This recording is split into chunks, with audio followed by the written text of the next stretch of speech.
আসসালামু আলাইকুম। আমি লুনা শারমিন, সহকারী অধ্যাপক, প্রাণীবিদ্যা বিভাগ, Dhaka college, Dhaka.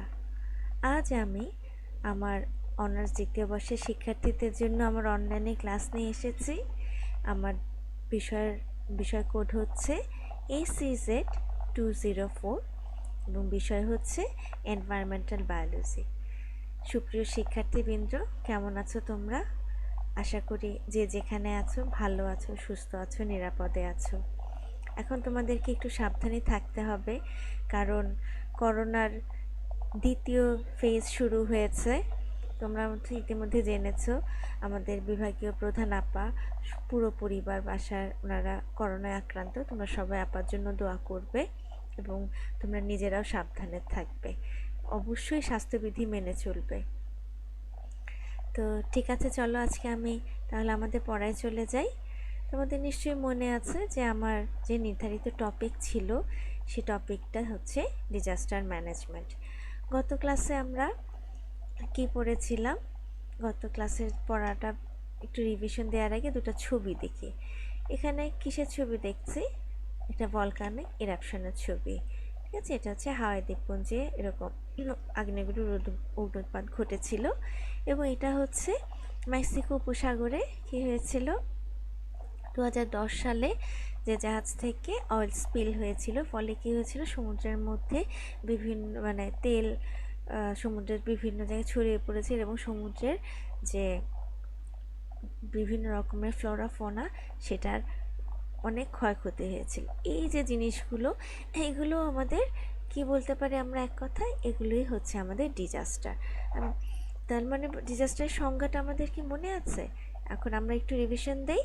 United Nations যা বলেছেন ডিজাস্টার সম্পর্কে, disaster as defined by the United Nations is a serious disruption of the functioning of a community or society which involve widespread human, material, economic or environmental impacts that exceed the ability of affected community or society to cope using its own resources. আমরা আগেই বলেছিলাম, আমরা গত ক্লাসে বলেছি, এটা হচ্ছে disaster হচ্ছে বিশাল একটা ক্ষয়ক্ষতি, হঠাৎ করে যে ক্ষয়ক্ষতিটা সংঘটিত হবে সেটা কি হচ্ছে, এবং মানুষ তার যে আশেপাশে যে বস্তু থাকবে সেখানের ক্ষয়ক্ষতি হবে, অর্থনৈতিক ক্ষয়ক্ষতি হবে এবং পরিবেশের উপর একটা বিরূপ প্রভাব পড়বে, যার ফলে সেই যে নির্দিষ্ট কমিউনিটি বা সোসাইটি সেটা তাদের নিজস্ব সক্ষমতা দিয়ে সেই যে ক্ষয়ক্ষতিটাকে তারা নিজেরা কাটিয়ে উঠতে পারবে না। সেই প্রভাব থেকে তাদেরকে যদি পরিত্রাণ পেতে হয় তখন তাদেরকে বাইরে থেকে সাহায্য সহযোগিতার প্রয়োজন হয়ে থাকে। সেই ধরনের ঘটনাটাকেই আমরা ডিজাস্টার বা দুর্যোগ বলে থাকি। তা আমরা এরপরে দেখেছিলাম তখন দুর্যোগ কয় প্রকারের ছিল। প্রধানত আমরা দুটা ভাগে ভাগ করেছিলাম, একটা হচ্ছে ন্যাচারাল ডিজাস্টার আর একটা ছিল ম্যানমেড ডিজাস্টার। ন্যাচারাল ডিজাস্টারের কি কি উদাহরণ বলো তো? হ্যাঁ, প্রথমে যেটা আমাদের চলে আসে ফ্লাড, আর্থকুয়েক, ভলকানিক অ্যাক্টিভিটিস, এগুলো হচ্ছে আমাদের একদম সচরাচর যেটা হয়ে থাকে। তাছাড়া এই যে আমাদের চট্টগ্রামে যে হচ্ছে কি হচ্ছে ভূমিধস, ল্যান্ডস্লাইড হচ্ছে, সুনামি হলো, সাইক্লোন, এই যে বর্ষাকালে যে সাইক্লোন হচ্ছে, বিভিন্ন রকমের ঘূর্ণিঝড় হচ্ছে, এবং গ্রীষ্মকালে কি হয়ে থাকে, গ্রীষ্মকালে আমাদের খরা হয়ে থাকে, ড্রটস হয়ে থাকে, এবং আমাদের ওয়াইল্ড ফায়ার বা আমাদের ফরেস্ট ফায়ার যেগুলো হতে, এই সবগুলো হচ্ছে ন্যাচারাল ডিজাস্টার। ম্যানমেড ডিজাস্টারের মধ্যে কি হচ্ছে? ম্যানমেড ডিজাস্টার উদাহরণ এই যে আমি এখানে দিয়েছি, oil spill, hazardous material spills such as oil spill in the sea, industrial accident, বিভিন্ন ইন্ডাস্ট্রিতে অ্যাক্সিডেন্ট হতে পারে, যেমন আমাদের নিউক্লিয়ার পাওয়ার ওয়েপনে যেখানে থাকে নিউক্লিয়ার রিঅ্যাক্টরের অ্যাক্সিডেন্ট হতে পারে।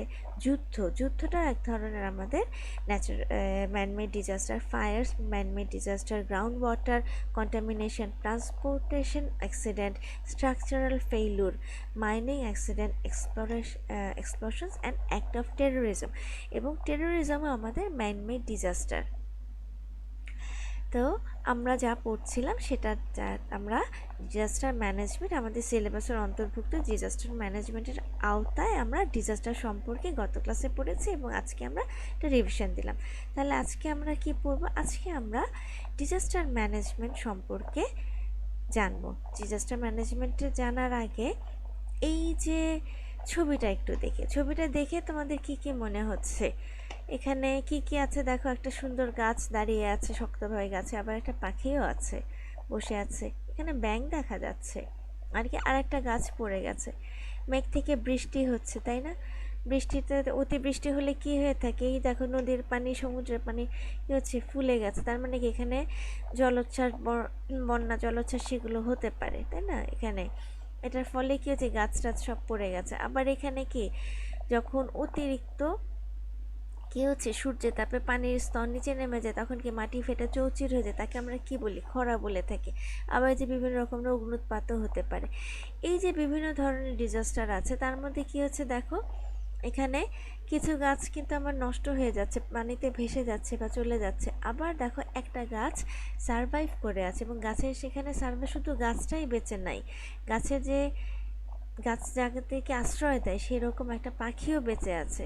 আবার পানিতে ক্ষুদ্র একটা প্রাণী ব্যাঙ, সেও কিন্তু সারভাইভ করে আছে, তাই না? হ্যাঁ, এই যে ঘটনাটা, আমাদের পৃথিবীতে কী হচ্ছে, ডিজাস্টার থাকবে, বিভিন্ন রকমের বন্যা থাকবে, খরা থাকবে, অতিবৃষ্টি থাকবে, অনাবৃষ্টি থাকবে, এসিড বৃষ্টি থাকবে, যে কোনো সময় একটা এক্সপ্লোশন হতে পারে, তাই না? সেগুলো বিপদ আপদ হতেই পারে। সেই হলে আমাদের সেটাকে ম্যানেজ করতে হবে, যাতে সেটার সাথে আমরা সহনশীল অবস্থায় ক্ষতির পরিমাণটা কমিয়ে, মানুষের জীবন এবং জনমালের ক্ষতির পরিমাণটা, মৃত্যুর হারটা কমিয়ে যতটুকু পারা যায় সেইটুকু যে ব্যবস্থাপনাটা, সেটাই হচ্ছে ডিজাস্টার ম্যানেজমেন্ট। তো চলো সংজ্ঞায় চলে যাই। The International Federation of Red Cross and Red Crescent Society defines disaster management as the organization and management of resources and responsibilities for dealing with all the humanitarian aspects of emergencies, in particular preparedness, response, and recovery, in order to lessen the impact of disaster. লাস্টের সেই শব্দটাই দেখো, ডিজাস্টারের যে ক্ষতির মাত্রাটা, ডিজাস্টারের প্রভাবটাকে আমাদের ক্ষতি হ্রাস করার জন্যই আমাদের ডিজাস্টার ম্যানেজমেন্টের কাজ করতে হবে। এবং সেখানে কি হচ্ছে, ম্যানেজমেন্ট অফ রিসোর্সের অ্যান্ড রেসপন্সিবিলিটি, শুধু রিসোর্সটা ম্যানেজ করবো না, আমার যে দায়িত্ব বলতে সেগুলোটা আমাদের ম্যানেজ করার জন্য, এবং মানবিকতার দিক থেকে যখন একটা জরুরি অবস্থার সৃষ্টি হবে, তখন সেটার জন্য আমরা আগে থেকে কীরকম প্রস্তুতি নিব, যখন আসবে তখন সেটা ঘটবে, তখন আমরা কীরকম রেসপন্স করব এবং কিভাবে সেখান থেকে পরিত্রাণ পাবো, এই সব কিছু যখন আমরা একটা নির্দিষ্ট ফ্রেমওয়ার্কের ভিতরে থেকে ম্যানেজমেন্টের একটা প্ল্যানিং করা হয় এবং সেই অনুযায়ী কাজ করা হয়, তাকেই আমরা ডিজাস্টার ম্যানেজমেন্ট বলছি। এখানে আমাদের যে international federation of red cross and red crescent society disaster ম্যানেজমেন্টের এই সংজ্ঞাটা দিয়েছে। এবার পরবর্তী স্লাইডে চলে যাই। এখন আমরা আমাদের বাংলাদেশের আসপেক্টের কথা বলছি। বাংলাদেশের according to the disaster management act 2012 of Bangladesh, disaster management act 2012 অনুযায়ী আমাদের ডিজাস্টার ম্যানেজমেন্টের সংজ্ঞাটা কী হয়েছে সেটা একটু দেখি। Disaster management means methodological, industrial, institutional structure and program for disaster risk reduction and immediate response after disaster, through which following steps and programs may be taken to deal disaster. ডিজাস্টারকে আমাকে প্রতিহত করবে, ডিজাস্টারের সাথে আমাকে কী হচ্ছে, ডিজাস্টারের বিরুদ্ধে সক্ষমতা অর্জন করার জন্য কি কি করতে হবে, ডিজাস্টারের যে রিস্কটাকে কমাতে হবে, তার ইমিডিয়েট যে রেসপন্স সেইটা, এবং তার ডিজাস্টার পরবর্তী কি কি পদক্ষেপ নিতে হবে সেটাই হচ্ছে ডিজাস্টার ম্যানেজমেন্ট। এবং নিম্নলিখিত যেখানে ABCD করে 5টা পয়েন্ট আছে, এই পয়েন্টের মাধ্যমে আমরা ডিজাস্টারকে ম্যানেজ করতে পারি। Determination of danger scale and duration of disaster. B. Management including adoption of plan, coordination and implementation. আমার ডিজাস্টারের যে ক্ষতির পরিমাণ কতখানি সে ক্ষতিকর হতে পারে, তার মাত্রা কী হতে পারে এবং কতদিন পর্যন্ত সেই ডিজাস্টারের এই ক্ষতিটা থাকবে সেটা আমাকে দেখতে হবে, এবং একটা নির্দিষ্ট প্ল্যান মাফিক আমাকে আগাতে হবে এবং সেটাকে কোঅর্ডিনেট করতে হবে এবং সেটাকে প্রয়োগ করতে হবে। Provide early warning, caution, danger or extreme danger signal and arrange for propagating and transfer of life and assets to secure places। আমাদের কি হচ্ছে পূর্বাভাসের ক্ষেত্রে প্রথমে আমাদেরকে আগে থেকে ওয়ার্নিং দিতে হবে, তারপর যে ডেঞ্জার বা এক্সট্রিম ডেঞ্জারের সিগন্যাল দিতে হবে। আমাদের কি সাইক্লোন যখন হয় তখন আমরা যখন সাইক্লোনটা আসতে থাকে তখন দেখতে পাই কি সাইক্লোনে কি দেখা যাচ্ছে আমাদের আমরা পূর্বাভাস দিয়ে থাকি, তাই না? যে উপকূলীয় সংকেত 10 নম্বর সতর্কতা সংকেত, 9 নম্বর সতর্কতা সংকেত, 2 নম্বর সতর্কতা সংকেত, এরকম করে সব কিছুকে এবং নিরাপদ স্থানে মানুষকে এবং বিভিন্ন রকমের জীবন বা গবাদি পশুকে নিরাপদ স্থানে নিয়ে যেতে হবে। Conducting search and rescue after disaster, determination of estimation and demand of life and assets damage under humanitarian aid program, distribution of relief, rehabilitation and reconstruction and adoption program for essential services, rescue and development. And the last one is conducting relevant other program. এই সব কিছুর মাধ্যমে আমরা ডিজাস্টারটা ম্যানেজমেন্টটা করব। এটা আমাদের বাংলাদেশের aspect, আমাদের ডিজাস্টার ম্যানেজমেন্ট অ্যাক্ট 2012। এবার চলে আসি স্টেজেস অফ ডিজাস্টার ম্যানেজমেন্ট। আমরা দেখতে প্রথমে গেছি ডিজাস্টার ম্যানেজমেন্ট করার জন্য আমাকে নির্দিষ্ট কিছু পদক্ষেপ অবলম্বন করতে হবে। ছবির মাধ্যমে আমরা চলে আসি। এখানে কিসের ছবি দেখছি দেখো তো। এখানে কেউ দেখে পড়াশোনা করানো হচ্ছে না, গ্রামের মানুষদেরকে। হ্যাঁ, দেখি কি পড়াচ্ছে, নিচে আবার বিফোর লেখা আছে। তার পরবর্তীটা ছবি দেখি, বা এখানে একজনের ডিউরিং লেখা আছে, সেখানে কাউকে উদ্ধার করা হয়েছে এবং দেখি বাবা মেয়েটা কিন্তু সুন্দর হাসছে, তাই না? সুন্দর নতুন ঘর বাড়ি, কিন্তু হাসি ফুটেছে। তার মানে কি বলতে পারি যে ডিজাস্টার ম্যানেজমেন্ট, আমরা জানি ডিজাস্টার ম্যানেজমেন্টে আমি যখন ডিজাস্টার সংজ্ঞাতেই বলা হয়েছে ডিজাস্টার ম্যানেজ করার জন্য আমাদের disaster management is a chain of activities carried out before, during and after the disaster. Disaster ম্যানেজমেন্টটা কোনো একক প্রোগ্রাম না, সেটা ডিজাস্টারকে আমাকে যখন কোনো দুর্যোগ ব্যবস্থাপনা করার জন্য দুর্যোগের আগে আমার কিছু পূর্ব প্রস্তুতি লাগবে। যেমন এখানে কি দেখা যাচ্ছে, এখানে একটা অ্যাওয়ারনেস তৈরি করা হচ্ছে কিভাবে দুর্যোগ আসলে তাকে কিভাবে মোকাবেলা করবে, সেটার জন্য অনেক সময় হঠাৎ করে অ্যাকশন প্ল্যান করা হয়। ঠিক আছে, এখানে একজন প্রশিক্ষিত গ্রামের যারা দুর্যোগ প্রবণ এলাকার মানুষদেরকে সচেতন করছে কিভাবে তারা আসলে সেখানে সেটা মোকাবেলা করবে। দ্বিতীয়, যদি দুর্যোগ চলেই আসে, আমার ওখানে কী আছে, আমার রানা প্লাজার বিল্ডিংটা ধ্বংস হয়ে গিয়েছে, ঠিক আছে, ওটা বিল্ডিং কোড মেনে বিল্ডিংটা তৈরি করেনি, একটা ডিজাস্টার হয়ে গেছে, তখন কি করতে, তাদেরকে আটকে পড়া মানুষগুলোকে তাদেরকে আমার উদ্ধার করতে হবে। কিংবা বন্যা হয়েছে, বন্যার আটকে পড়া মানুষগুলোকে আমাকে নিরাপদ স্থানে নিয়ে যেতে হবে, সেটা হচ্ছে আমাদের ডিউরিংয়ে। এবং তৃতীয় যে অংশটা সেটা হচ্ছে যখন আমি তাদেরকে উদ্ধার করলাম, নিয়ে নিলাম, তারপর যখন বন্যা পরিস্থিতি বা কোনো দুর্যোগ যখন স্তিমিত হয়ে আসবে, তার যখন প্রকোপটা কমে আসবে, তখন কী হচ্ছে, সব বিধ্বস্ত চারপাশ, তখন কি নতুন করে সেখানে আমার ঘর বাড়ি তৈরি করতে হবে, আবার বসতি স্থাপন করতে হবে, চাষাবাদ করতে হবে। সেজন্য সেটাও আমার একটা নির্দিষ্ট প্রোগ্রামের মধ্যে থাকতে হবে, তাহলেই আমরা সুষ্ঠুভাবে দুর্যোগ ব্যবস্থাপনার কাজ করতে পারবো। সেজন্যই বলা হয়েছে disaster management is a chain of activities carried out before, during and after the disaster occur. মানে এটার একটা আমি শুধু আগের কাজটা করলাম, পরের কাজ করলাম না, মাঝখানের কাজ করলাম না, তাহলে কিন্তু হবে না। এটা একটা কী হচ্ছে, বিনা সুতার বাঁধা একটা কর্মকাণ্ড। সেটা আমাকে দুর্যোগের পূর্বেও কাজ করতে হবে, দুর্যোগের মাঝেও কাজ করতে হবে এবং দুর্যোগ পরবর্তী বিভিন্ন পদক্ষেপ গ্রহণ করতে হবে। এই সব কিছু সমন্বয়ে আমার হচ্ছে ডিজাস্টার ম্যানেজমেন্ট। চলো আমরা একবার ডিটেলসে চলে যাই। তার মানে আমরা এখন কি দেখতে পেলাম, there are 3 stages involve in disaster management. কী কী হতে পারে, একটা হচ্ছে প্রি ডিজাস্টার ম্যানেজমেন্ট, যেটা যে বিফোরে ছিল, একটা হচ্ছে ডিউরিং ডিজাস্টারের সময় আমরা কি করব সেটা, এবং আরেকটা হচ্ছে পোস্ট ডিজাস্টার অপারেশন বা ম্যানেজমেন্ট, ডিজাস্টারের পরবর্তী সময় আমরা কি করব। এবার চলে আসো pre disaster management. Pre disaster মানে ডিজাস্টার আসার আগে আমরা কি করব? Generating data and information about the disaster.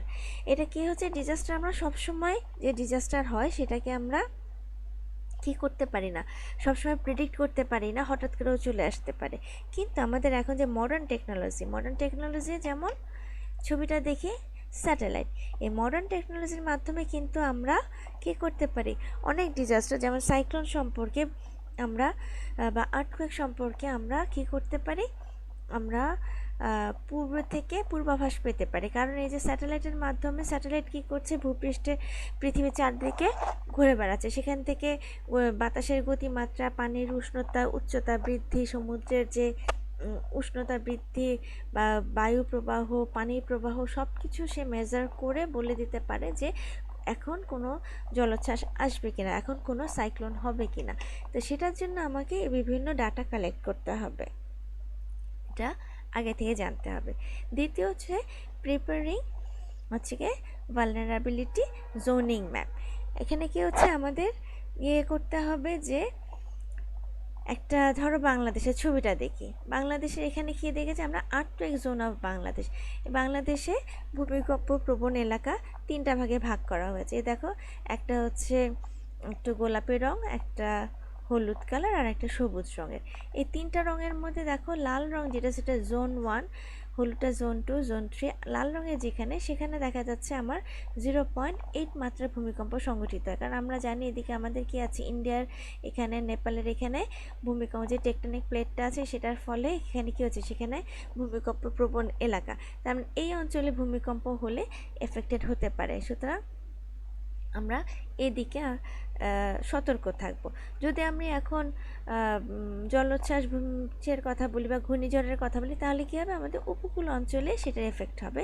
কারণ এখানে আমার বে অফ বেঙ্গল আছে, বে অফ বেঙ্গল সমুদ্রের পানিতে যে উচ্চতা বৃদ্ধি হতে পারে, তখন কিছু জলোচ্ছ্বাস হলে আমার এখানে ক্ষতিগ্রস্ত হবে। এই আমাদের কী হচ্ছে, দক্ষিণাঞ্চলের মানুষের ক্ষতিগ্রস্ততা হবে।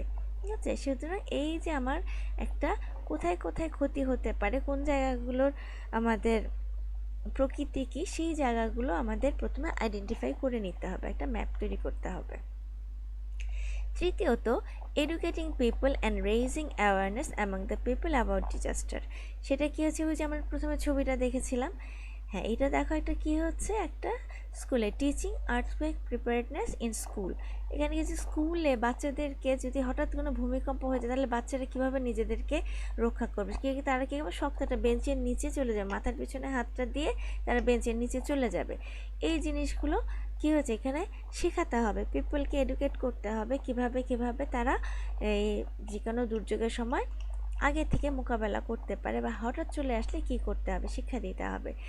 অথবা আমাদের সোসাইটিতে অনেকে আমাদের ফিজিক্যালি চ্যালেঞ্জড পিপল আছে, সেরকম ডিজাস্টারের সময় তাদেরকে আমরা কিভাবে হেল্প করব, তাদেরকে রক্ষা করব, তাদের জীবন রক্ষা করব, সেটার জন্য বিভিন্ন পদক্ষেপ নিতে হবে। কিভাবে, সেটারও আমাদের অ্যাওয়ারনেস তৈরি করতে হবে, পিপলকে এডুকেট করতে হবে। আচ্ছা, এছাড়া apart from this, disaster planning, preparedness and preventive measures আর other steps that need to be taken in the vulnerable area. যেখানে আমাদের ক্ষতিগ্রস্ত যেসব এলাকা হতে পারে, সেখানে আগে থেকেই যেমন আমাদের কী করতে হবে, এই যে প্রিভেনশন কী মেজার নিতে হবে, সেই কী করতে হবে, ডিজাস্টারটা প্ল্যানিং করতে হবে, যে ডিজাস্টার হয়ে গেলে হঠাৎ করে চলে আসলে কীভাবে আমরা সেটা মোকাবেলা করবো, সেই সব প্ল্যানিংটা করতে হবে। এই যে স্টেপগুলি, এগুলো আমাদের প্রি ডিজাস্টার ম্যানেজমেন্টের অংশ। এবার চলে আসি আমাদের এই যে ম্যানেজমেন্টের অংশ বললাম, এখানে আমাদের আরেকটা জিনিস মনে রাখতে হবে, সেটা হচ্ছে এই কাজগুলো কে করবে। এখানে আমরা দেখতে পাচ্ছি দুর্যোগ ব্যবস্থাপনা ও ত্রাণ মন্ত্রণালয়ের ছবি দিয়েছি। এটা যে আমাদের সরকারি গণপ্রজাতন্ত্রী বাংলাদেশ সরকারের আমাদের যে মন্ত্রণালয় আছে, সেটা শুধু কি তাদেরই কাজ না, এই প্রিপেয়ারনেসের জন্য আমাদের শুধুমাত্র সরকার না, সরকারের সাথে সাথে আমাদেরকে নন এনজিও যেগুলো আছে, বিভিন্ন এনজিও যেগুলো আছে, যেমন এটা কি আছে, ওয়ার্ল্ড ভিশন আছে, এটাকে রেড ক্রিসেন্ট আছে, অক্সফাম আছে, কেয়ার আছে, এদের সবাইকে বা আমাদের কিছু স্বেচ্ছাসেবী প্রতিষ্ঠানও আছে, স্বেচ্ছাসেবী সংগঠন আছে, মানুষরাও আছে, যে কোনো বিপদের সময়, দুর্যোগের সময় এ ব্যবস্থাপনার জন্য সবাইকে সহযোগিতা হাত বাড়াতে হবে। অর্থাৎ সরকার, এনজিও এবং যে government and non government collaboration disaster management এবং ব্যক্তিগত পর্যায়ে আমাদের এই ডিজাস্টারটাকে ম্যানেজমেন্ট করার জন্য সবাইকে একসাথে কাজ করতে হবে। এখানে এই ছবিটা দেওয়ার জন্য এখানে আমি যেটা বলতে চাচ্ছিলাম যে আমাদের যে আগে থেকে যে সচেতনতা তৈরি করা, সেটার ক্ষেত্রে এই এনজিওসগুলা এবং ইয়েতে বেশ ভালো কাজ করে থাকে। ঠিক আছে, বিভিন্ন জায়গায় এই যে তারা অ্যাওয়ারনেস তৈরিতে বিভিন্ন কমিউনিটিতে সরকারের পাশাপাশি বিভিন্ন এনজিওগুলো বেশ ভালো কাজ করে থাকে। আচ্ছা, এর পরবর্তীতে চলে আসো ডিউরিং ডিজাস্টার। ডিউরিং ডিজাস্টারে কী হবে? ডিজাস্টার হয়ে গেল, এখন একটা বন্যা চলে আসলো, তাই না? বন্যা আমার ডিজাস্টার, সেই বন্যা চলে আসলো, আমি কী করব? প্রথম যে কাজ সেটা রেস্কিউ অ্যান্ড রিলিফ অপারেশন। প্রথমে কী হচ্ছে, যারা বন্যাতে ক্ষতিগ্রস্ত হবে তাদেরকে উদ্ধার করতে হবে। তারা পানিবন্দী হয়ে গেছে, ঘূর্ণিঝড় হলো, ঘূর্ণিঝড়ে কী হলো, ঘূর্ণিঝড় থেকে তাকে যেখানে গাছ পড়ে আছে, মানুষজন চলে আছে, সেখান থেকে উদ্ধার করতে হবে এবং উদ্ধার করে তখন তার তো সব শেষ হয়ে গেছে, ঘর বাড়ি নাই, কিছু নাই। তার জীবন বাঁচানোর জন্য তাকে খাদ্য, প্রয়োজনীয় খাদ্য দিতে হবে, অন্ন, বস্ত্র এবং ওষুধ সরবরাহ করতে হবে, বিশুদ্ধ পানি সরবরাহ করতে হবে। এই দেখো একটা আমাদের এই ছবিটা অবশ্য কেরালার বন্যা হয়েছিল তখনকার, সেখানকার এই ছবিটা রেস্কিউ, এই বন্যাতে মানুষদেরকে, পানিবন্দী মানুষকে উদ্ধার করে নিয়ে আসছে এবং উদ্ধার করার পরে কী হচ্ছে, শুধু উদ্ধার করলেই তো হবে না, তাদের তো বেঁচে থাকার জন্য খাদ্য দরকার, বিশুদ্ধ পানি দরকার, সেইগুলো আমাদের সরবরাহ করতে হবে। এবং আমি উদ্ধার করে তাদেরকে কোথায় রাখবো? তাদেরকে আমাদের বিভিন্ন রকম construction of shelter and relief camp, বিভিন্ন রকমের শেল্টার আমার তৈরি করতে হবে। আমাদের কিছু সাইক্লোন শেল্টার আছে, তাই না? এই দেখো, এটা 2019 সালে বরগুনাতে একটা সাইক্লোন সেন্টার ছিল, সেখানে প্রায় 500 জনের মতো মানুষ এই সাইক্লোন সেন্টারে আশ্রয় নিয়েছিল। এটা আমার একটা সাইক্লোন এরকম। অথবা আমাদের রিলিফ ক্যাম্প তৈরি করতে হবে, যে জায়গাতে অস্থায়ীভাবে টেন্ট তৈরি করে রিলিফ ক্যাম্প তৈরি করতে হবে, যেখানে তাদেরকে আমরা থাকার ব্যবস্থা করে দিব, তাদের খাদ্য, তাদের পয় নিষ্কাশন প্রণালী এবং তাদের চিকিৎসার পর্যাপ্ত ব্যবস্থা করব। আচ্ছা, supply of water, food, clothing and medical aid etc. should be done by emergency basis. Emergency basis আমি আগে উল্লেখ করেছি, খাবার দিতে হবে, পানি দিতে হবে, কাপড় দিতে হবে, এমনকি প্রয়োজন পড়লে আমরা ফ্লোটিং হসপিটালও করতে পারি, তাদেরকে মেডিসিন দিতে হবে। এই সবগুলোই আমার ডিউরিং ডিজাস্টার। কারণ এই ডিজাস্টারের সময় কী হচ্ছে, দুর্যোগের সময় মানুষের সব কিছু হারিয়ে যায়, সে একা অসহায় নিঃস্ব হয়ে যায়, তার পাশে আমাদেরকে সবাইকে দাঁড়াতে হবে, সরকার এবং বেসরকারি অর্গানাইজেশন এবং ব্যক্তিগত পর্যায়ে সবাইকে আমাদের এই মানুষদের পাশে দাঁড়াতে হবে। এবার চলে আসো post disaster management. Post disaster ম্যানেজমেন্টে কী হবে, এখন কি করতে হবে দেখি। যখন আমাদের এখানে ছবিতে কি দেখা যাচ্ছে, সমন্বিত বন্যা সহনশীল কর্মসূচি, বন্যা সহনশীল কর্মসূচি, সমন্বিত বন্যাও আসবে, সেখানে বন্যার সাথে যেন আমি বেঁচে থাকতে পারি, টিকে থাকতে পারি, সেরকম একটা কর্মসূচি নিয়েছে, তাই না? আচ্ছা, তারপরে দেখো পোস্ট ফ্লাড রিহ্যাবিলিটেশন। এটা কি হচ্ছে, বন্যা হয়ে গেছে, তারপরে সেখানে কি হয়েছে দেখো, তাকে আমার পুনর্বাসন করতে হবে। পুনর্বাসনের জন্য কী করতে হবে দেখি, should involve rehabilitation and recovery of victims. যারা ভিকটিম তাদেরকে আমাকে পুনর্বাসনের এবং আগের অবস্থায় যাতে নর্মাল লাইফ লিড করতে পারে সেই অবস্থায় আমাদেরকে নিয়ে আসতে হবে। এবং এখানে একটা সবচেয়ে ইম্পর্টেন্ট পয়েন্ট হচ্ছে ইমোশনাল অ্যান্ড ইকোনমিক সাপোর্ট। এই যখন যে কোনো একটা ডিজাস্টারে দেখা যাচ্ছে জানমালের ক্ষতি হয়ে যাচ্ছে এবং সবচেয়ে বড় হচ্ছে যারা এখানে যায় তারা একটা মেন্টাল ট্রমার মধ্যে থাকে। কেন? তারা নিজের যত আত্মীয় পরিজন সবাইকে দেখা যাচ্ছে, মাকে হারিয়েছে, বাবাকে হারিয়েছে, সন্তানকে হারিয়েছে, তারা এই যে হারানোর কষ্টে তারা কী হচ্ছে, নিজের কাছের মানুষের হারানোর কষ্টে তারা কী হচ্ছে, খুবই ট্রমাটাইজ হয়ে থাকে। এই সময় তাদেরকে মানবিক সহায়তাটা খুবই দরকার। এই জন্য তাদেরকে একটা মানসিক সাপোর্ট দিতে হবে। আর যেহেতু সব কিছু নাই, দুর্যোগ ব্যবস্থা সব তারা নিঃস্ব হয়ে থাকে, অবশ্যই তাকে ইকোনমিক সাপোর্টটার জন্য আমরা বিভিন্ন ত্রাণের ব্যবস্থা করে থাকি, সেটা দিতে হবে। এবং concentration on capacity building in order to cope with future disaster if any. এটা ছাড়াও এখানে দেখা যাচ্ছে যখন ঘর বাড়ি ভেঙে গেলে তাকে হচ্ছে রিলিফ টু সাপোর্ট রিকভারি, এই যে রিকভারির জন্য বাড়ি ভেঙে গেছে, ঘর ভেঙে গেছে, ঘর তৈরি করার জন্য তাকে আমরা কোনো অনুদান দিতে পারি, তাকে বিভিন্ন সাহায্য সহযোগিতা করা যেতে পারে। এবং ভবিষ্যতে যখন আবার এই ডিজাস্টারটা আসতে পারে, আসলে তারা কিভাবে সেখান থেকে ম্যানেজ করবে সেটাই তাদের সে নিয়েও আমাদের প্ল্যান প্রোগ্রাম করতে হবে পোস্ট ডিজাস্টার ম্যানেজমেন্টের ক্ষেত্রে।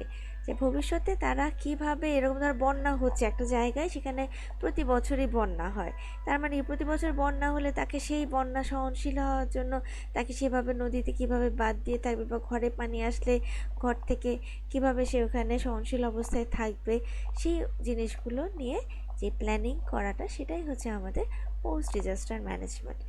আশা করি ছাত্ররা তোমরা বুঝতে পেরেছ আমাদের ডিজাস্টার ম্যানেজমেন্ট বলতে আমরা কি বুঝতে যাচ্ছি। আমরা ইনশাল্লাহ নেক্সট ক্লাসে আমাদের সিলেবাস অনুযায়ী আমরা সাইক্লোন বা বিভিন্ন যে এক একটা ডিজাস্টার ধরে সেই ডিজাস্টারটা পড়বো। আমি ডিজাস্টার ম্যানেজমেন্টটা তোমাদেরকে ইচ্ছা করে একটু ডিটেলসে পড়াচ্ছি, কারণ তোমরা এই সবগুলোই আমার প্রতিটা ডিজাস্টারের ক্ষেত্রেই লাগবে, ঠিক আছে? তো ঠিক আছে, এবং আমরা এখন অনেক বড় একটা ডিজাস্টারের মধ্যে দিয়ে যাচ্ছি, আমরা একটা প্যান্ডেমিক সিচুয়েশনের মধ্যে দিয়ে যাচ্ছি, সেটা হচ্ছে করোনা সিচুয়েশন। এটা এটা থেকে আমাদের সবাইকে একমাত্র সৃষ্টিকর্তা আমাদের রক্ষা করতে পারেন, সেটা ছাড়া এটার এখন পর্যন্ত যেহেতু ভ্যাকসিন বাজারে আসেনি, আপনার কোনো ওষুধ নেই, এই অদৃশ্য শক্তির বিরুদ্ধে, অদৃশ্য শত্রুর বিরুদ্ধে যুদ্ধ করাটা খুবই কঠিন। তোমরা সবাই, আমি আবারও বলছি, তোমরা সবাই অবশ্যই স্বাস্থ্যবিধি মেনে চলবে, নিজেকে সেফ রাখবে, এবং তুমি সেফ থাকলে তোমার পরিবার সেফ থাকবে, এবং তোমার সমাজ সেফ থাকবে। আশা করি তোমরা ভালো থাকবে, সুস্থ থাকবে। সেই পর্যন্ত তোমাদের thank you and stay safe. ইনশাল্লাহ আগামী ক্লাসে দেখা হবে।